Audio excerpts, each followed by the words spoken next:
Pumasok kami sa tournament na to knowing na magkakas lang kami. Hindi namin alam, may rebranding palang ginagawa yung GrindSky. So, nag-iba ng IGN naming dalawa. Pero of course, speaking of number 2, we're now at game number 2.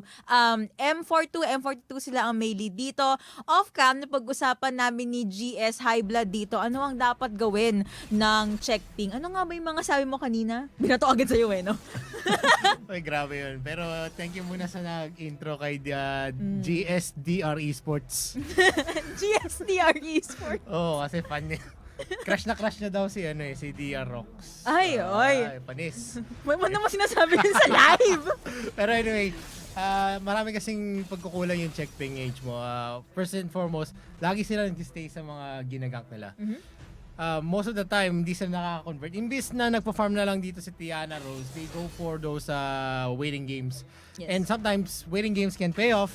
But most of the time, if maingat din yung kalaban mo, hindi siya makakakuha ng kahit anong kill. Tama. And wala kayong makukuha resources, so mabibehind kayo kasi hindi nakapag-farm yung jungle. Usually kasi ang meta kasi ng ibang bansa, when we go for the Chinese region, ang ginagawa nila dun is farm lang dito yung support tapos magro-roam yung support. Yung support niya yung gagank, hindi na yung jungler. Yung jungler, ang focus lang is to get the item, para when they go for the fights, lamang sila. And actually, okay, habang nag-explain ka, mukhang patapos ng ating draft dito. You have the unkillable comp sa side ng M42, Lulu plus Olaf. Tapos mayroon pang global ultimate that's gonna come out from Ezreal.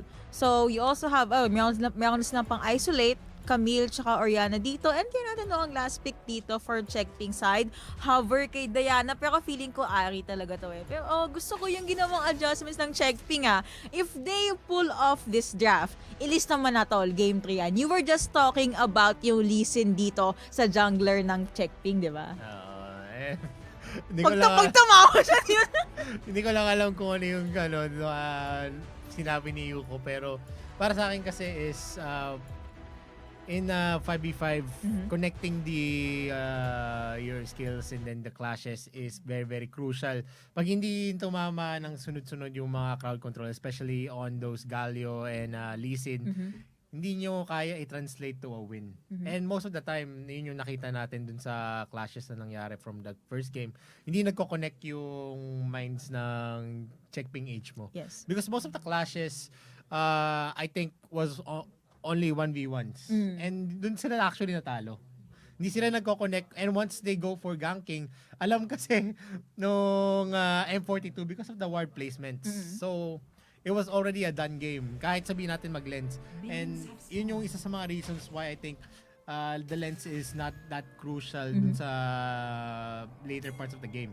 Ako, mukhang yung check ping dito nagkumpol-kumpol sa isang burst side dyan. I don't think Oriana will take a peek sa burst na yan. Instead, focus na lang muna sa pag-farm dito. But mukhang may nag-hi hello na isang Renekton rotating over to the mid lane side. After that, feeling ko tatas naman siya sa barreling side for the Dragon lane. Kaisa, Galio also making his way down there. Mystic shot, nag-connect dito kay Kaisa, but I don't think they're gonna commit. Gaya na sabi natin, early game, farm na lang muna, tahimik muna yan. I think sinubukang mag-bag ng first blood dito for check ping. Assuming na yung jungler nila, dito si Olaf sa side ng M4, baka mag-face check sa bush, baka mag-invade. Kaso baka hindi yon ang nangyari. Ari very, very low. But calm down guys, meron pa rin ng mga honey fruit, was able to eat it and go back sa kanyang lane. And in the Ezreal and Kaisa matchup, I actually think Ezreal is a way better hero in terms of range.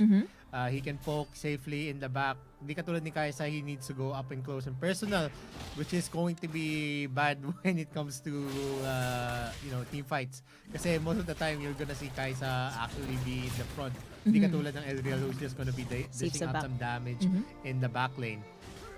And actually, nakita na natin yung Oriana ng M42. And we all know, hindi pa pala. Doon pala sa Game 1, check ping yun eh. Maote Sniper with the Z actually was very substantial for their round 1 win. Tingnan natin kung magta-translate dito. The spot where is gonna be taken by Lee Sin. Some exchanges here on the top lane. Wala masyado dito. And there is actually going to be a gank. Tiana Rose misses up. That Sonic Wave still connects with the... Dominus. Okay. Kaya mo yan, Tolen. So, napakagandang flash aside dito. Nagulat ako, akala ko may sasabihin ka pa. Binild up ko na yung hype mo. Akala ko tutuloy-tuloy mo na. But that's okay. Sabi mo kasi nagsalita ka lang. Okay. Sorry, pre. Akin hindi, pala okay yon. lang. Baka ma-high blood si GS high blood sa akin. Hindi.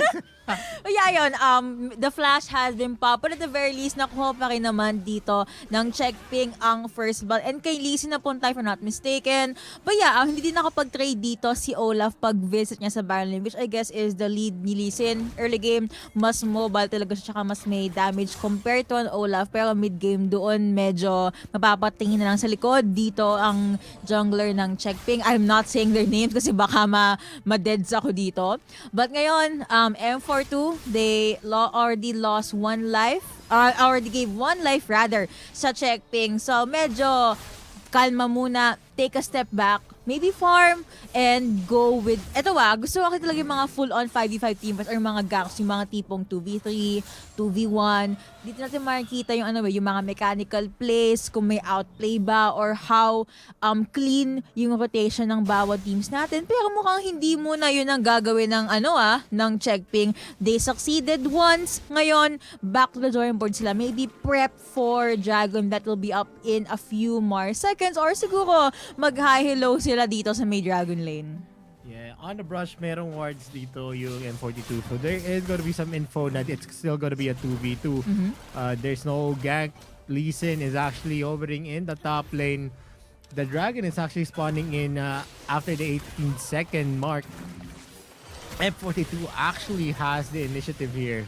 More of their members are in the bottom side, and this is one of the things that they need to actually cover. Wala pang wards dun sa mga crucial positions para dito sa objective na to. And it's gonna be dangerous for M42 to actually go and contest without those wards. Cloud Drake ang unang Jake dito. So most likely dalawang teams natin will go over to the Rip Herald, which check ping right on cue. Nandun na agad. Blast Cone has been used as well. M42, they really have to contest unless trade na lang. Kasi kung titingnan mo, si Olaf bumaba na lang sa may Dragon side. Ayaw nila ng gulo. Objective na lang muna. Kanyang-kanyang kuha dito ng mga specific leads. So rather M42, they're in it for the long game or for the late game. Yeah, they're actually going for the first third of the game, while Ezreal and the others are actually racing off for the bottom lane, which is not going to be enough because there's 3 members on the top lane. First third of the game is going to fall for check ping HMO, but there is going to be a trade on the bottom lane. Lulu and actually Ezreal is actually going in for a push for a trade on the first third. But it's going to be the third with a Shield of Duran connecting to Lulu. Is Lulu going to be taken off? No, that's going to be a transformation growth is also going to be used on Ezreal. Grabe yung damage na binibigay dito nila. Ari, Luka, super carry is going to be taken out with the flash already out of his arsenal. Initially, akala ko si Lulu yung makukuha doon. But apparently, they got something better, which is yung ADC ng M42. Charms gonna connect, but that is gonna be the round of being popped by Olaf as well. Sonic Wave in, Whimsy being used by Lulu as well. May Rip Herald na kayang ilapag dito ang check ping. After getting one turret, they are able to secure another one. After that, Mamba out na lang muna ulit. Tush Barrage being set out, but will not get any kill onto anyone. Check ping, parang nag-Super Saiyan mode na. Ito na yung in the zone nila. Yeah, and grabe yung initiative nila in those fights. The Dragon was taken, pero with the 2 objectives actually being taken out by checking H mode, the first tier turrets on the top lane and also in the bottom lane, that's already a win for them in terms of gold. Pero the Cloud Drake is definitely gonna be working for them going into the late game. And kailangan nito actually go back into farming instead of engaging, but Camille locks in into the Galio. Shield of Duran is going to be used. That's going to be Whimsy actually connecting to Galio, and Goodbye. that is going to be goodbye for that for awit sa'yo, Lods. Awit talaga sa'yo, Lods. Buong barangay yung babos sa'yo. But a very mobile Oriana. Because of that, hindi ko monek ang charm dito ni Ari. That is gonna be on the ultimate being pop. Pero hindi nasagap dito ang ating 9-tailed fox. Now, you also have Olaf popping in with the undertow. Connecting onto no one. Check ping. Mamba out na lang muna. Taking a step back na lang ulit. On the board, we have 1 and 2 kill count. Gold lead still in favor of check ping. Yes, and Checking H mo actually is doing very, very well in this game. Kahit sabihin natin na they're not actually going for pickoffs, but more of objective takes. Towers are definitely going to be affecting the game waves. Pag isang tower lang, as in isang first tier tower lang yung nakuha, kaya mo pa i-manage actually. Pero if there's already 2 tier 1 towers down, it's gonna be harder to defend the middle lane. And makikita natin dito because of the vision. There's a lot of deep vision wards coming in from checking H. Yep. Most of the jungle is actually seen by these members. Meralco to, may liwanag ang buhay ng Checkping. Alam nila pag may dumaan sa may buff or pag kinukuha ng jungler yung buff. So, very different from what they had nung game number 1, which I think ito yung dapat na i-take nilang route. I mean, a lot of goals in their pocket. May lead sila dito. At the same time, mukhang nasusuppress dito ang ating Ezreal. Nice predict coming out from Awit Lods, but apparently it will not connect. Recalls coming in muna sa Checkping, but now on the paralleling side, Camille versus Renekton. Pero meron palang dalawang nagtatago dyan, but Renekton will not get the bait. Nope, sabi niya dito. Magtatago na lang ako sa Future Barrage is not available, pero may shift tsaka may flash pa naman dito si Ezreal. Doesn't have the pure on damage items just yet, but then it's besides the slice and dice connecting on to no one. Knock up for side of Checkping as well while already being used. Naku po, yun lang. Sumama bigla dito si ating Mululu, and with that, Checkping will be able to either take a step back or hunt pa rin with smiles on their face. Mukhang gusto pa rin nila kumuha ng kill dito. Infernal Jig is already up, so Checkping, meron na din Lee Sin as well as the Ari. Pasok bigla dito yung Charm connecting. Orb will come through as well. Beautiful Spirit Rush coming in from this champion, pero nag-shockwave dito.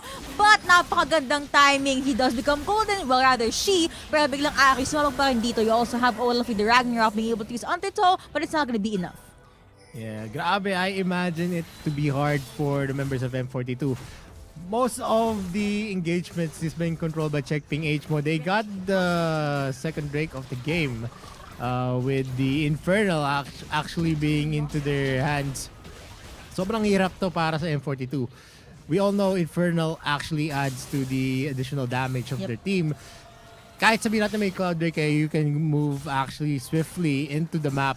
That's not really gonna affect anything if you're not gonna be able to win those 1v1 pickoffs.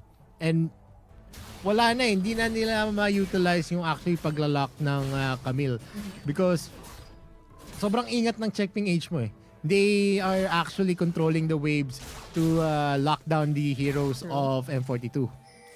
Pero ngayon, looks like M42 force na lang sila na mag-react sa aggression nilalabas dito ng Checkping. Baron Nashor is already up, pero mukhang may possible na mag-face check dito. Almost able to get a few EXP, a few gold there. Pero ngayon, si Abit Lods nandito na sa may Baron lane, as well as si Mirmo. Waves are still in favor of Checkping. So, check na lang muna for vision. And with that, the coast is clear. Start na agad sa Baron. Unless gusto nilang pick off muna para mas safe, diba? Killer Instinct is still available para kay Kaisa. They also have a lot of flashes na nagamit. Few more seconds before those will be up. Pero mukhang si Lee Sin advance mag-isip kuha agad ng honey fruit dito. Initially, I think they should start the Baron agad. Kaso ngayon, M42 nakaramdam na nagko-converge sila ngayon sa may Baron lane side. Yeah, and since yung advanced ward kasi na yan, when you put your wards there, hindi mo makikita if someone is actually engaging in the Baron pit. So, it's still going to be a blind side for the side of F42. There's not going to be any info if, for example, pumasok sila using the, what do you call the fruit? Honey fruit. Hindi. Blasting cone. Okay. Pag Blast pumasok ka cone, yes. sa Baron pit with the blasting cone, hindi makikita ng M42. Which is, di ko alam bakit pinasabog ni Tiana Rose. To be fair, mahilig mag-pop ng blasting cone si Tiana Rose. Nakita mo din ng game 1, di ba? Siguro parang wala namang surprise mother-father sa kanila. Ganun.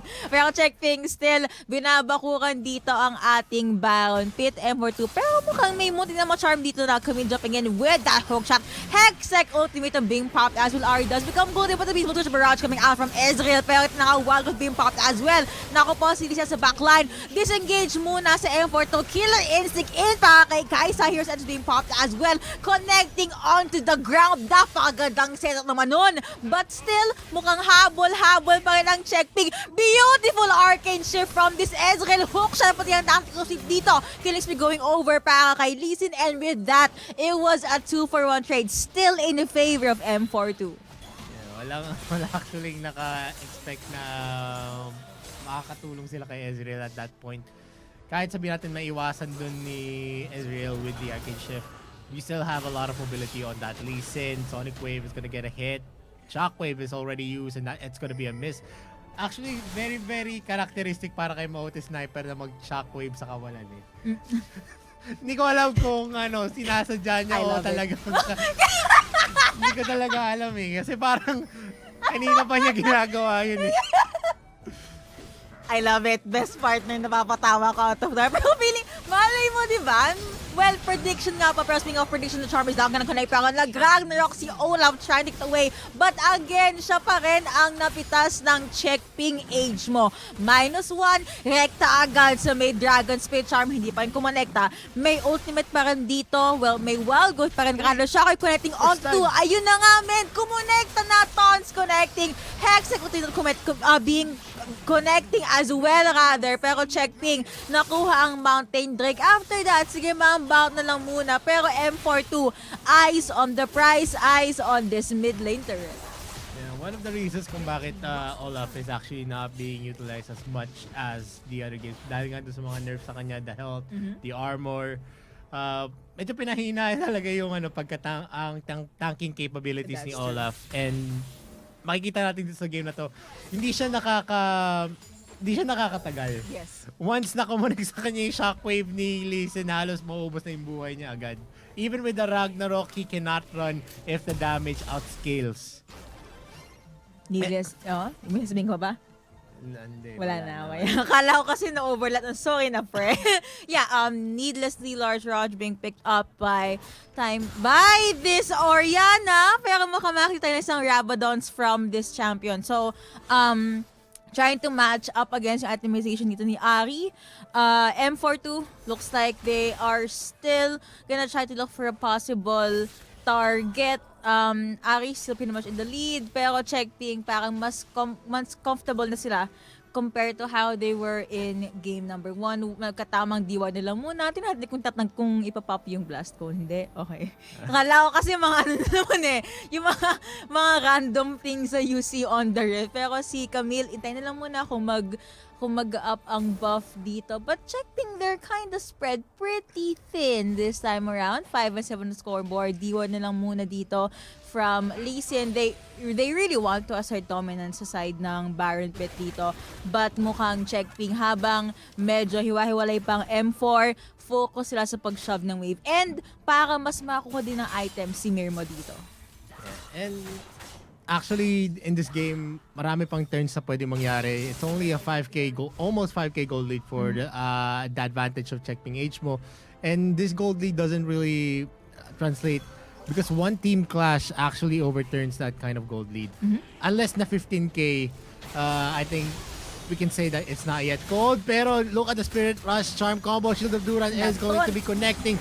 Ezreal tries to add in some damage. Hero's Entrance is going to be there, pero na-proc out yung Zonya. Hexec Ultimatum is going to connect, and that is going to be a death for the side of Checkping Mo. I would say Lodge trades out Maote Sniper.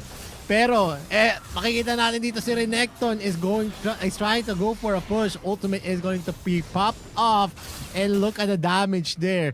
Camille is going to be forced out to go back to his space. Initially, I believe kaya sana ni Camille, but I don't think she has Ignite available. So, pagka-pop ng dominance dito ni Renekton, she was just forced to say goodbye. At the very least, sasabihin ko sana na buhay man lang sana yung turret. So, but apparently hindi natuloy. Still, yung inihintay natin na Baron take ng checkping. Finally, they have first dibs on this Baron. Pero teleports are coming in. With that, cancel na lang ng Baron. Plus, na bait out nila dito yung true shot barrage ni Super Carry.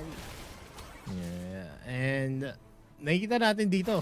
The Goldie is actually very controlled by Checkping H. Hindi na nila binibitawan to ever since they won the objectives, the dragon fights. When they got the Infernal, it already spiraled down to their control. But M42 still has chance. We see a lot of substantial damage coming in from Ezreal. Also in the Orianna, already having 12k. Kahit sabihin natin, we're actually entering the later parts of the game wherein gold lead doesn't really translate to a team dominating. Voice Seekers na connect as well. Hinintay ko kung may mapipick off Parang na in the zone ako kasi hindi ko din kita masyado yung yung screen. Pero mukhang both teams, they're playing this out carefully.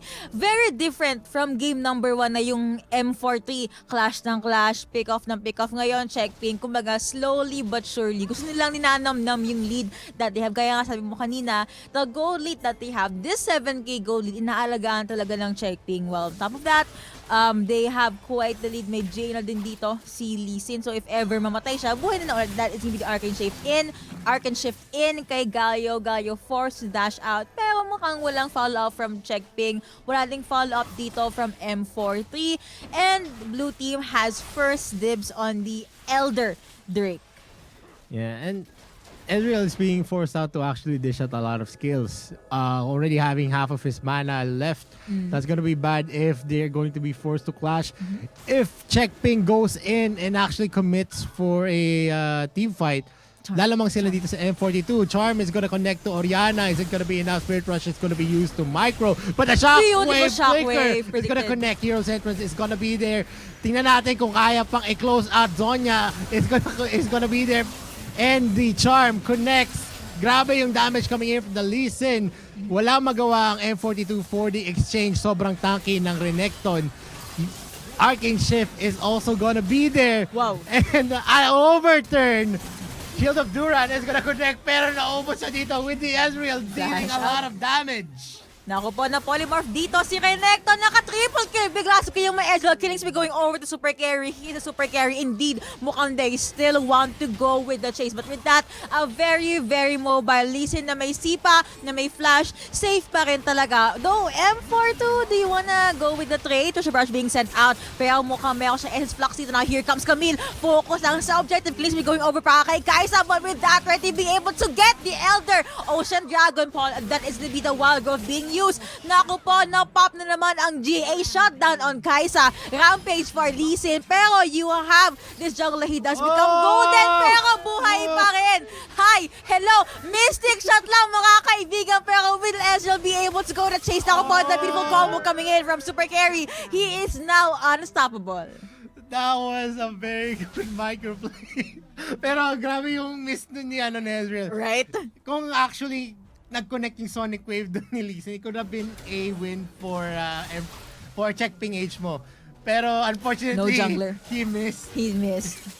And the Baron lane is actually going to be started by M42. Charm is not gonna connect. Pero yung Shockwave, wala rin tinamaan ni Heroic Entrance in the same position. Ari finishes off that Ezreal. Renekton follows it up with the Olaf falling down on his feet.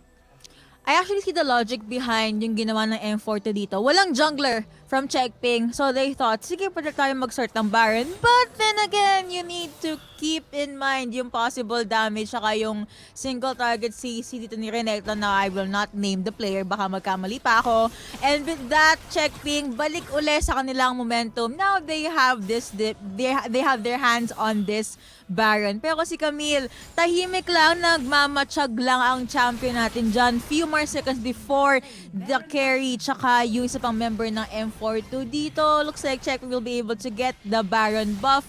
Sonic Wave in. You also have the Charm being used on, that is gonna be the Shockwave connecting on to none. You also have M42. Mukhang struggle sila ngayon dito. Sino ba yung pwedeng i-target? A lot of our lanes are being pushed in.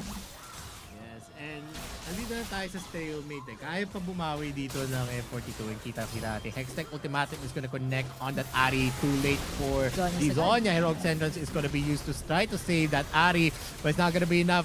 Shield of Duran is used, but he's going to be actually be able to save himself. That's gonna be a disengage for M42. The mid lane turret is being taken out by Tiana Rose. A kick actually connects, pero hindi niya napatay dito Sadly. Olaf. Nasipa palayo, tactical seed taunts will not connect. Shockwave does connect onto one and Kai'Sa does become golden. Pero nakamatsyag na ngayon ang M42. With that, pasok dito sa may nag-flash na din pala. You have the ultimate being sent out by Ezreal. Pero napag-iwalay ang dalawang tao dito. That is gonna be the kill and that is gonna be the win for Checkping. Masyadong focus sa kalaban. Nalimutan nila, may Renekton nga pala.